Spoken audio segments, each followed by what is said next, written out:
guys, so today, oh, banged on the camera. So today, shush scales, I'm trying to film a video. Today I'm going to film a baking video because I love filming these, I love baking, and not just because I like to eat the stuff that I bake, I just find baking really kind of therapeutic and just such a nice thing to do. And you guys seem to love my baking videos, which is really nice. And today I'm making blondies, which I'm so excited to show you guys. I mean, lots of you probably have heard of them. I don't want to be like, oh, you've never heard of blondies before. But some of you haven't. Like, I've been telling people that I've seen today that I'm making blondies, and they're like, what are blondies? So if you don't know, then blondies are brownies without the milk and dark chocolate. So they have just the vanilla base, but they're a brownie texture. And then they're filled with white chocolate. And they're so good, and I've been making them a bit recently and loving them, and I just thought that I had to show you guys, and I think that you will love making them too.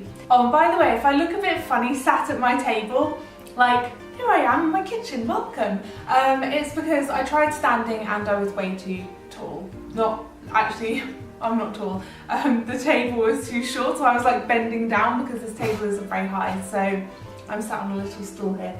Anyway, you will need caster sugar, plain white flour, vanilla extract, unsalted butter, although I don't really care about using salted in baking, white chocolate, salt, pecan nuts, and eggs. Free range, of course. These are organic as well, super fancy. Okay, so the first step is you need to switch your oven on to 170 degrees Celsius. I've already done it, my oven's over there and you can't see it. And that's gas mark number 3 for any of you who use gas mark stuff. And then we need to melt our butter and our chocolate together. Ever since I was little, I just have a thing about getting out a chocolate bar, because it's so rare that you do, well, you wouldn't do this unless you were baking, unless you really were going to make a chocolate bar this big, all in one go. But I love getting it out and just looking at it. It looks so cool, big bar of chocolate, I love it. I'm going to do a close up of this for you so that you can really appreciate it. I love these scales because this is one of my favourite colours ever. How much did I say? 150. So that's going into my bowl. So for butter we need 125 grams, and this butter I don't need to put into the scales because it actually has a little measuring thing on it. So at 25 gram intervals. Intervals, would you say that? So 50, 100, 125. So I can just slip my knife in there. And then I'm just going to chop it up a little bit so that it makes it slightly easier and it melts quicker. And then that's going into my bowl. So now we need to melt these two together, and to do that I have boiled my kettle over there, I'll show you in a minute, and poured like an inch or 2 of water into a pan, and you don't want the water to touch the bottom of your bowl, and you need to find a bowl that it's okay to put on top of boiling water. This one is fine. And then you just leave it there until it's all melted.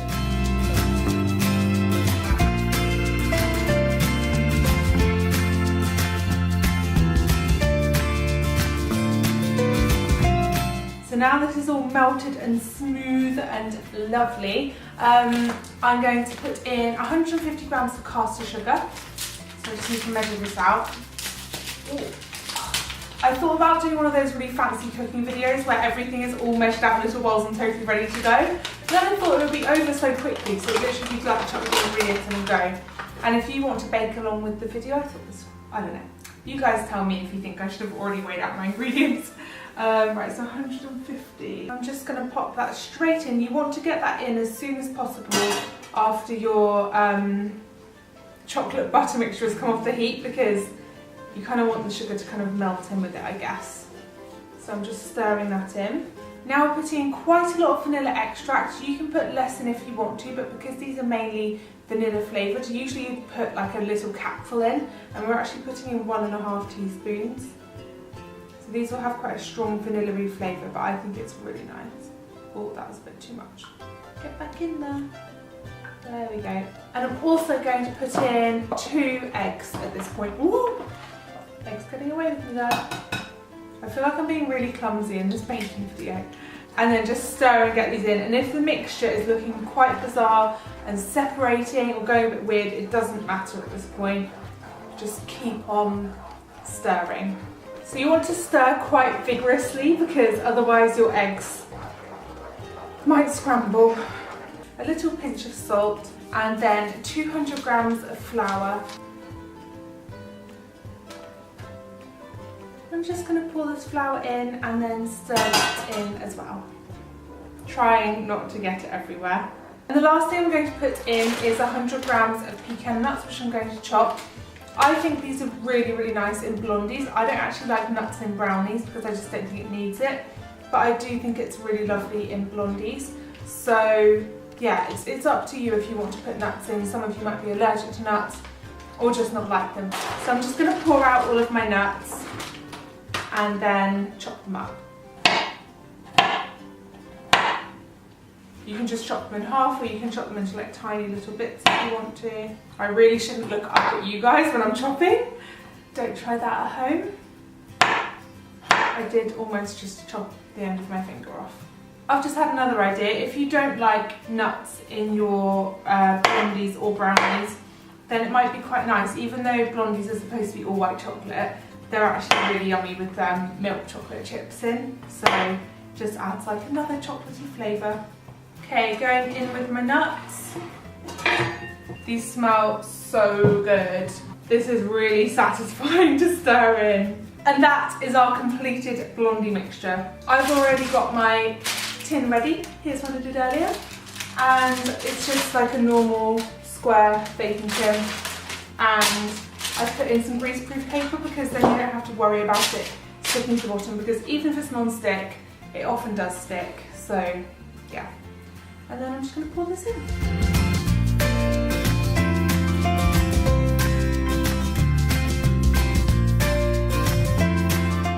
So I'm now going to put these in the oven for 35 minutes, and that's just kind of how long they take in my oven. But how you know when they're done is because they'll be golden brown on top and still a bit squishy and soft in the middle.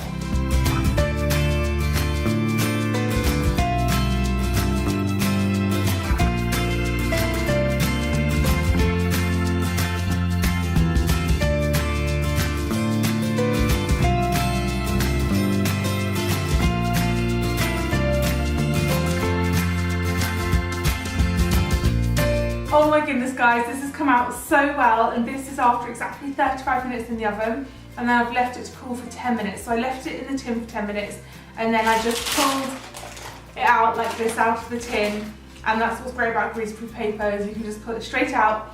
And now I've got a knife. Oh, and whilst it was cooling, I made a cup of tea in my Princess Belle mug, because I would highly recommend eating your Blondie with a nice cup of tea. So I've only got a bread knife. This is the only knife I can find that's clean, so I'm just gonna cut this in half. Half now, half for later. I'm joking.